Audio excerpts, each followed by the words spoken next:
ကဲ Star Mobile မှာကြိုဆိုပါရစေကျွန်တော်ရှိမှာ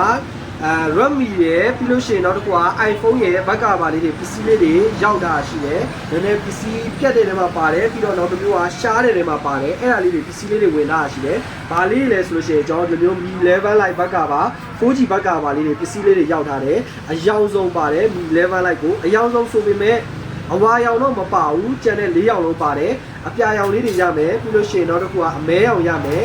ပြီးလို့ရှိရင်ပန်းရောင်လေးတွေရမယ်ပြီးရင်အစိမ်းရောင်ရမယ်ပြီးလို့ရှိရင်အဖြူရောင်လေးတွေရမယ်လုံးဝ quality တော်တော်လေးကောင်းတယ် 5G logo တော့မပါဘူး 4G ဆိုတော့ပစ္စည်းတော်တော်လေးကောင်းတယ်ဒီ Mi 11 Lite ဘက်ကပါလေးပစ္စည်းရောက်တာရှိတယ်ပြီးရင်နောက်တစ်ခုက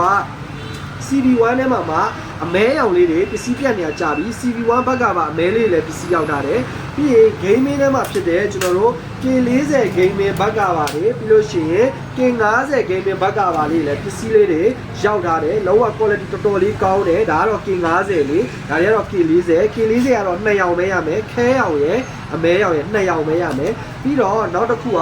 ကျွန်တော်တို့ iPhone 11နဲ့ဘက်ကပါအစုံပစ္စည်းရောက်ထားတယ်11ဟိုမှာဘက်ကပါအယောင်ဆုံးပစ္စည်းလေးတွေရောက်တာရှိတယ်လုံးဝ original quality တော်တော်လေးကိုမှ